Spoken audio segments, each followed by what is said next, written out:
Hey everybody, thank you so much for tuning in to this week's episode of the Cedar Public Access Channel. My name is Robert Lehman, and I'm the Booking and Artistic Manager at the Cedar. This episode features Cedar Artist Collective member Deeq Abdi, and it shares a little bit more about his story growing up as a poet, hip-hop artist, and community leader in South Minneapolis. As a member of the Artist Collective, Deeq was one of 6 artists that helped guide community engagement, curate programming, and advise on the inner workings at the Cedar. We are so grateful for everything that he contributed. Thank you so much. With this specific project, Deeq sought to create bridges between Somali and Indigenous communities in the Twin Cities.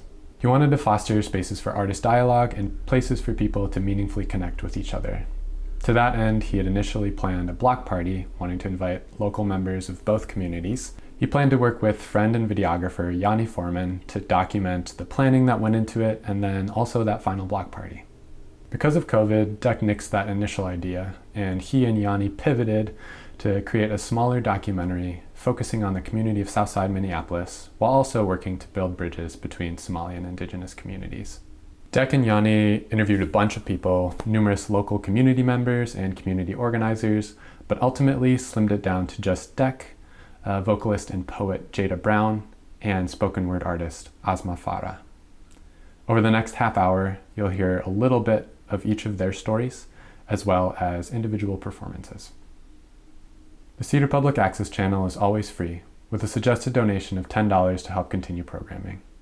Without your support, we couldn't continue doing stuff like this. And so, if you'd like to, and you're able to, you can visit thecedar.org/donate to contribute. All right, that's it for me. I hope you enjoy the short documentary.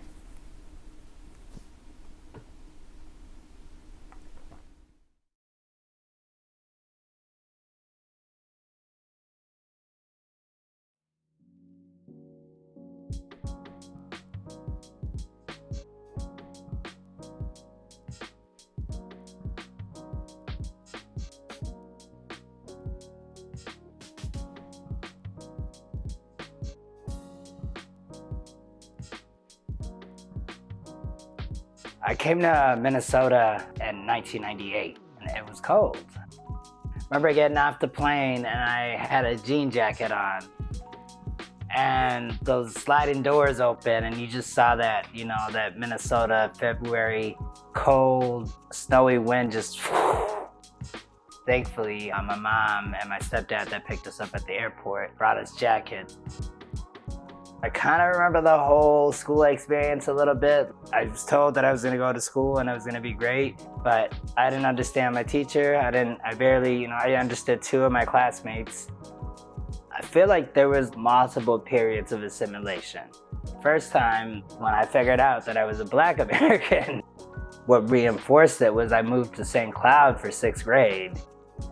They perceived me as a threat, like off the bat. Oh, he's from Minneapolis, boom. He's a troublemaker. My teachers labeled me that. I was going through a really rough time myself because I was living with my grandma in St. Cloud. I wasn't with my mom. I left the school that I've been going to from 1st to 5th grade. So I lost all my friends, and I really just kind of, from 7th grade into high school, I was what they would say, rebelling. Someone gave me Tupac's Greatest Hits, and I just remember listening to it. This is when I was in St. Cloud, actually. I remember listening to it, and I'm feeling really just lost, isolated, away from everything that I got accustomed to. When I got back to Minneapolis, I was at a very important crossroads, I think. At 13, you're starting to mature, so you're having more mature people come into your life and kind of treat you as more of an equal. I was hanging out with friends of mine, and they were into gangster rap, and so that's what I would listen to. From them, I got, some cool rappers, whether it's Scarface or Clips or Jim Jones. I must have had over 5,000 songs. And I really started kind of digging that revolutionary hip hop, and that started seeing that, rap and hip hop itself doesn't have to be about, fancy clothes, but it can also have depth to it.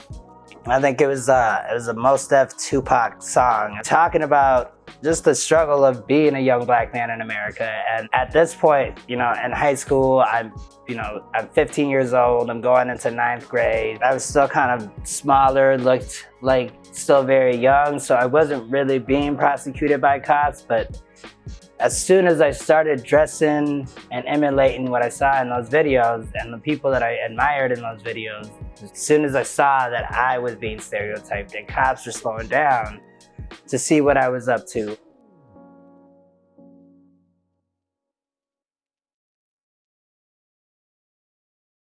I left my homeland a long time ago.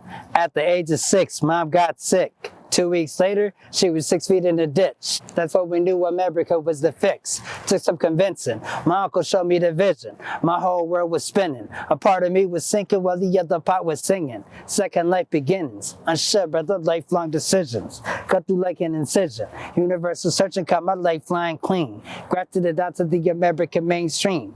Quiet boys singing my country, tis a tea. Sweet land of liberty. Whitewashing over the fact that niggas hung from trees. Blankets full of disease, genocide, enslavement, Jim Crow and segregation. Couldn't trust any of these racists or bigots. Shit about my community, I was taught elite and historical figures that gave these crackers the finger. Malcolm X and Tupac said it was okay to loiter and linger. As long as you know your rights, these crackers won't hinder. Quick to start their revolution with the crack of a tender. Jill Scott Heron said it won't be televised. With them lyrics, he opened my eyes. Stay real on mine. America is a place for the wealthy to survive.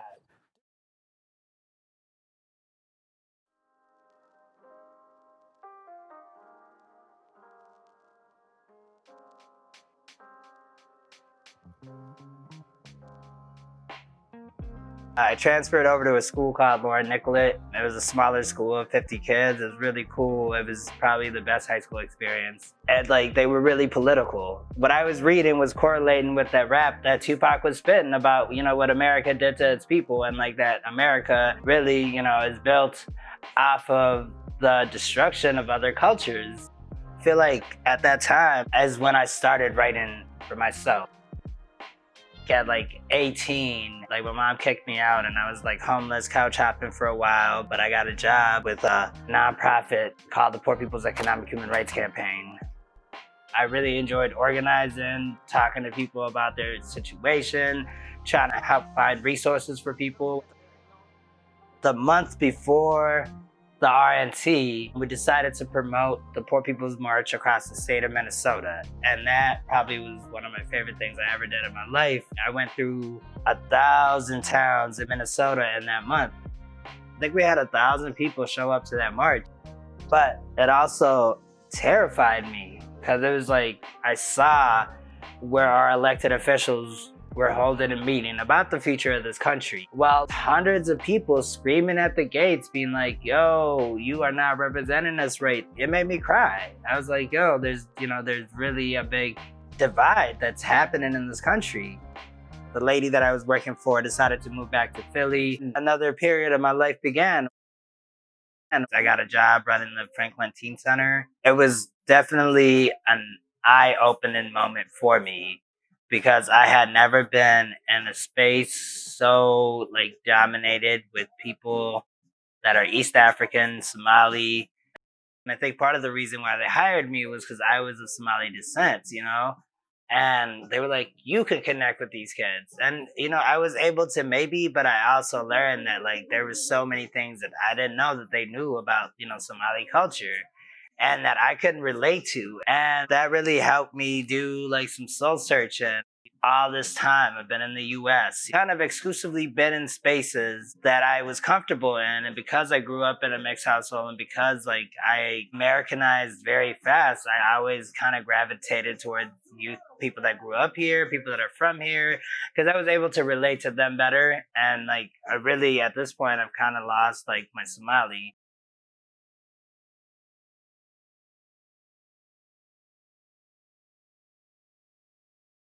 Oh hey Africa hurutoi, ado ku xareeriyey hurutoi, hayeenyadaadii hurutoi, حتباعنا هررتوي هو هي أفريقيا هررتوي هذا كحريري هررتوي هين يدادي هررتوي حتباعنا هررتوي. They said you've been sleeping, haven't noticed the intruders creeping, but I've been thinking it's the turn of the century, so it's time for their pockets to start leaking and for us to start reaping in order for Mother Africa to stop weeping.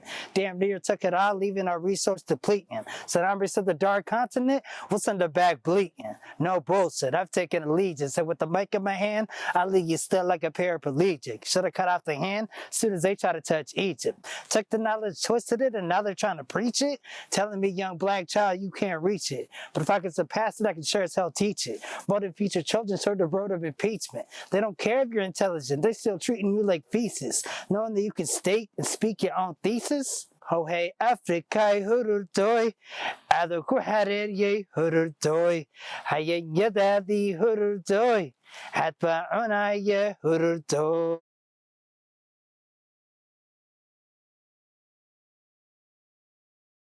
I went through a period of self-destructiveness. I was mad at myself because I found myself at the same place that I didn't want to be at. I thought I was doing all right because I was bartending, so I had a source of income. I was dating a girl, like we were having fun. Then like bad things maybe happen in threes, you know? We stayed up one night partying all night. I wanted to stop at my house to like shower and change. She's like, I'm too drunk to drive. I was like, I'll drive. Get in the car, I'm driving over to my house, cross the Huntington Bridge. I'm going too fast, I get pulled over, get arrested for a DWI. I'm in jail for a couple of days. I come out. Me and my girl are kind of on the rocks. I don't know that I'm under investigation, trying to make money. So like kind of just get on my feet. My sister was in town. We stopped at the Cardinal Bar. I had a drink. She hopped on the light rail, went to the airport. I hopped on the light rail. Set up the sting. I tell her, hey, because I was kind of starting to feel a little shady about it, you know? I was like, meet me at the Acadia. They must have had eyes on me hard, because as soon as I hit the block, girl stopped answering. I'm here trying to call her, and I'm walking towards Hard Times, and this cop car is driving on Riverside and slowly starts curving towards me. And so like I turn around and I run and I like throw it, you know what I mean? And they didn't find that, but they charged me for every other sale that I made to her. My friendships were breaking apart. I was like looking at maybe going to jail, you know what I mean? I don't know, man. I think the universe was with me once again and saved me from that situation, because like I should have done like 2 months or 3 months in the workhouse. And they were like, yo, Abdi, you're here for a week, and if you have a job, you can be on house arrest. You know, that week I stayed at a homie's mom's house. I looked for a place. I enrolled in school. I found a job at a restaurant, and I found a job doing AmeriCorps. After that situation, and after the second time of like seeing a stack of paper this thick that says Deeq Abdi versus the state of Minnesota, I said I don't want to see some shit like that again. I want to move forward with my life, and like I want to have a positive impact. And I've always felt comfortable working in the community, and that's when I decided like, yo, I want to like focus on my art. And so I did this project. I worked on it for about a year with two of my mentors. It's a mix of poetry and hip hop. It tells my story to the best of my ability. You know, I shared some of my struggles, some of my triumphs, putting this album together. I think, you know, the reception has been okay, but it definitely got me to get to the Cedar, and that's what I wanted to do. That was one of my goals. So it was one goal, helped meet another goal. 2018 to 2019 was the hardest year of my life as an adult. And it was a year that I decided that I needed to like make a change for the better.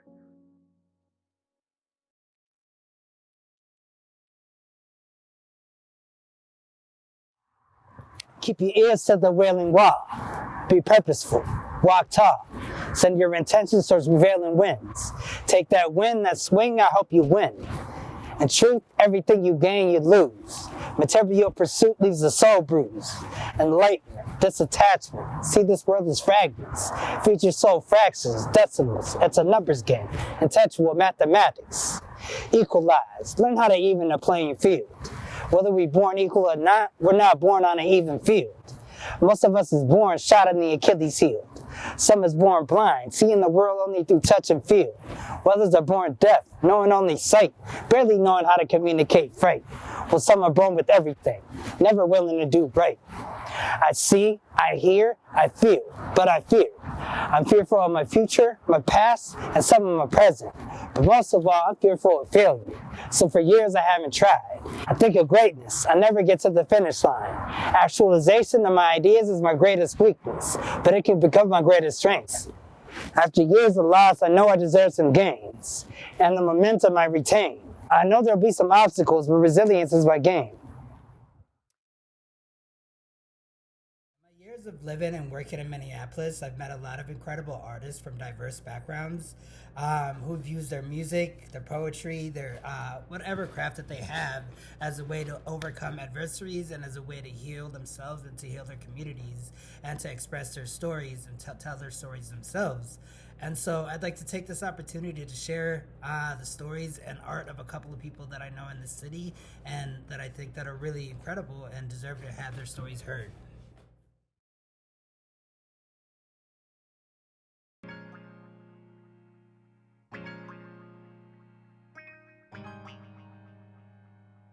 Hi, my name is Jada Brown. My Ojibwe name is Wasodeanung. I grew up in the Northwest Metro, and I currently reside in South Minneapolis, and I'm a descendant of the Turtle Mountain Band of Ojibwe.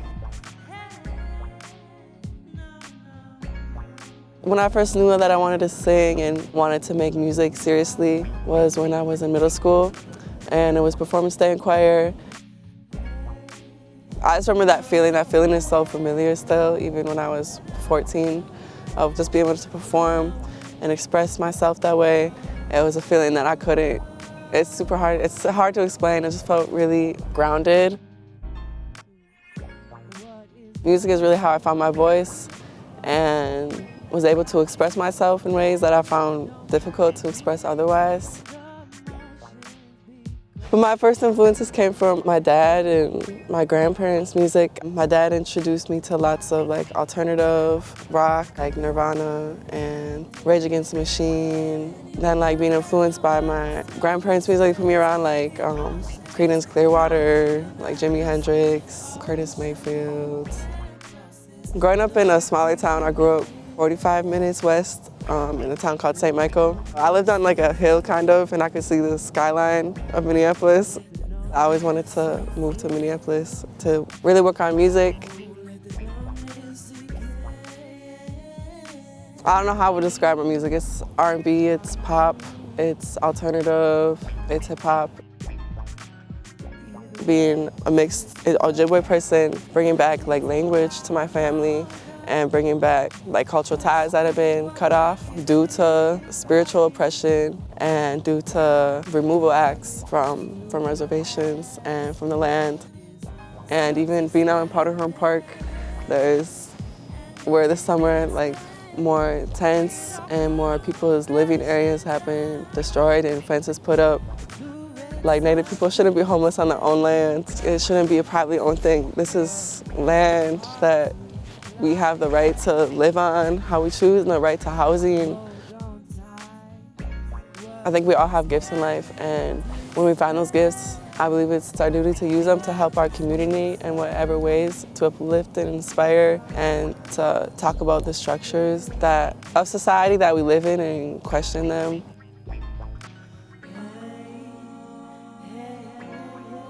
I sing as a way of storytelling, as a way of release, and I really believe on speaking back on silences, so bringing that storytelling back again.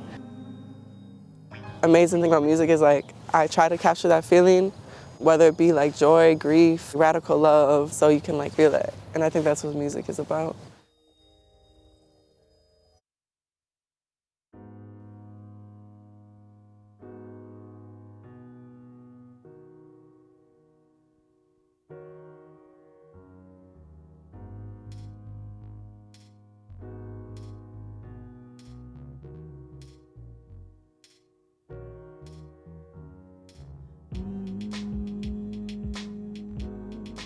Ooh, yeah. Oh, yeah. Ooh, yeah. Different day, clear the clouded haze to find what you held so close can leave this world. You were so bright. Take the footsteps on a crowded path to go. But be careful, you may not know what you're searching for.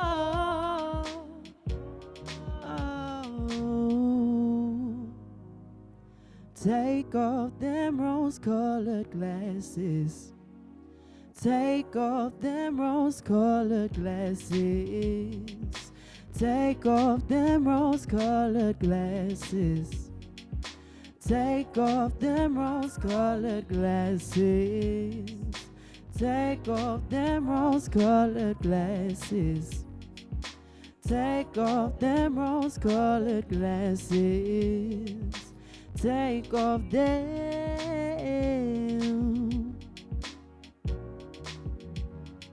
Stop in your tracks. You just felt a sense. Oh, that familiar scent came back. Don't you miss it?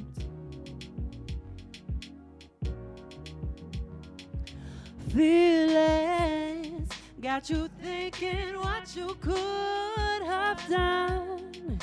Oh, before the pain became too much, it hurts to recall your touch.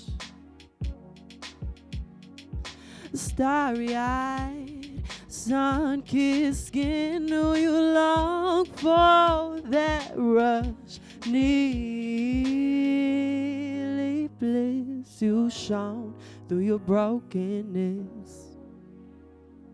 Take off them rose-colored glasses.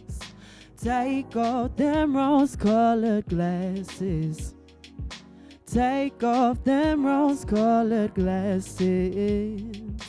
Take off them rose-colored glasses.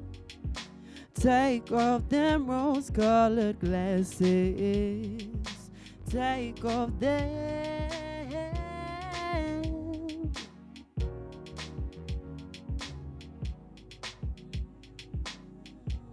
Oh, yeah, yeah.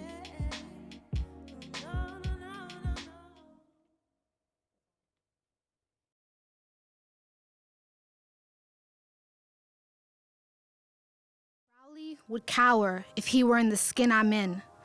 Do what thou wilt if you black is a major sin. My name is Asma Farah, but I go by Asmafara when I perform spoken word, and I'm from here in South Minneapolis.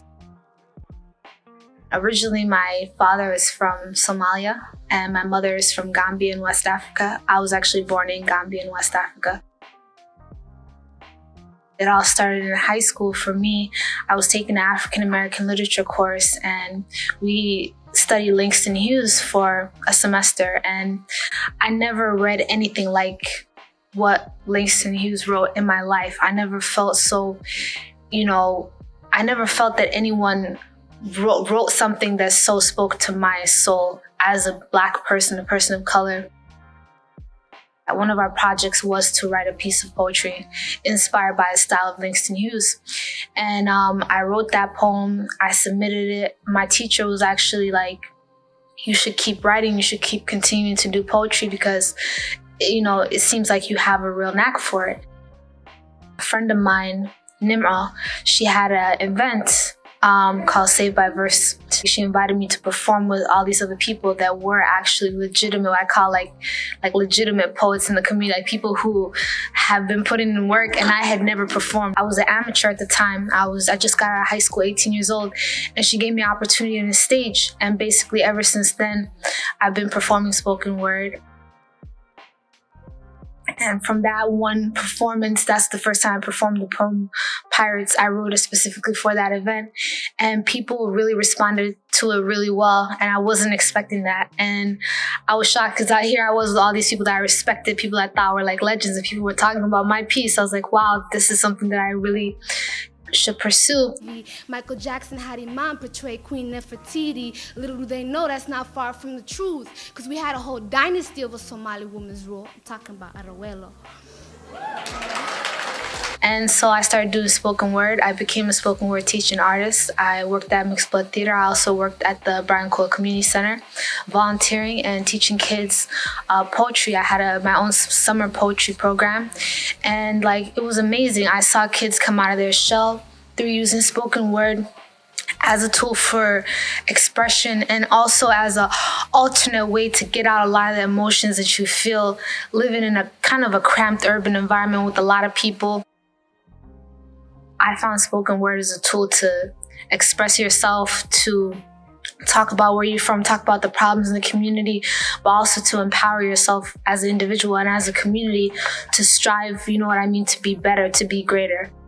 My influence for me doing spoken word are, other artists that I see in the community, people like Nemo, people like Deeq, people like Abdi Phenomenal, people that inspired me, and then also rappers like Nas, rappers like Tupac Shakur, and I consider them as poets, and I really take a lot of cues from hip hop as I do spoken word. Pirates. P-I-R-A-T-E-S. People in rough areas thieving to extinguish suffering. I'm not a pirate. I'm a pilot, privileged individual lacking only in time, and that's the only thing standing in my way. And if I didn't have to write this term paper, I would be marching in the streets today, but you know what they say. We're P-I-R-A-T-E-S, we are much more, yet we choose to ignore the obvious. Even when history acknowledges we were kings long before the colonists. I'm from Cedar, where we trust no Somali leaders. They use the government aid to feed us. I'm from Cedar, where we trust no Somali leaders. They like to use the local media to feed us. They want a welfare queen and government cheese us, where girls got Princess Diana to dye their face to get them looking like a whole nother race. We got a lot of dropout King Tuts in the cut and a few glorious hood poet laureates. A lot of families that's working hard to make ends meet, and a lot of college students that's racking up debt trying to chase their dreams, but once upon a time, we were all newcomers, and we wanted everything, from the cement Section 8 Sultanate to the suburban McMansion. So much movement in between had everybody asking, who are these people, and just where did they come from? I'm from Somalia, nation of poets and business people too. Since back in the days, my people used to trade with ancient Egypt. That's why if you remember at the time on MTV, Michael Jackson had Iman portray Queen Nefertiti. Little do they know it's not far from the truth. We had a whole dynasty under a Somali woman's rule, and her name was Arawelo. We were sultans before being refugees. Somali sailors traded with ancient China and Egypt, sailed across the known seas, did business with the Abbasid, went to Persia to learn, and when our Masons came home, they built these breathtaking castles made out of the purest white stone. All this my people accomplished, but it's so easy to have that ignored when that notorious 7-letter word flashes across your TV screen, P-I-R-A-T-E-S. Why don't you ask me what that word really means? It means how imperialists caused internal tribal divisions, then left, leaving the black man to forever fight amongst himself. And that's partly the reason why my country is this way. That's the reason why I refuse to rep my tribe or claim my clan. I represent every single mother, sister, brother that's struggling to stay alive. I speak from the perspective of being a deprived African child because our whole continent has been pillaged and robbed blind. hijack my history, but you can't destroy my pride with these prejudicial stories of piracy. See, where are the headlines that's calling Halliburton a pack of murderous thieves? I want to hear about big corporate piracy, or Dick Cheney's Mein Kampf, or how most people buying homes back home don't know our one-time sublime coastlines of Somalia have become one among the major dumping grounds of the Western world's toxic and biohazardous materials. But nah, they want to put some Robin Hoods on blast. So they want the whole world to really focus on some 3 starving guys who's desperate trying to stay alive, and their desperation led them to being in a situation where they're willing to risk their lives out on this open ocean, trying to steal from an ocean liner. And the captain that shoots them all down is the hero of the Carnival Cruise on the 9 o'clock news, with Bob pointing out his window saying, "Hey, get a margarita and let's check out the zoo." I'm not trying to make an excuse, but fact check me, because everything I'm saying is true. Nation of poets, yes we are. So it seems only right that for my people, I try to do it like Martin Luther King and Tupac Shakur was still alive. I just want to make the social justice and the poetic justice collide for some people who are living in rough areas and thieving to extinguish suffering. I'm not a pirate, I'm a pilot, a privileged individual lacking only in time, and that's the only thing standing in my way. If I didn't have to write this term paper, I'd be marching in the streets today, but you know what they say, we're pirates. But since we know we're worth a lot more than having a SWAT team called on us, let's no longer choose to ignore the obvious lessons of history until South High's textbooks acknowledges we were scholars long before their scholarships. Thank you.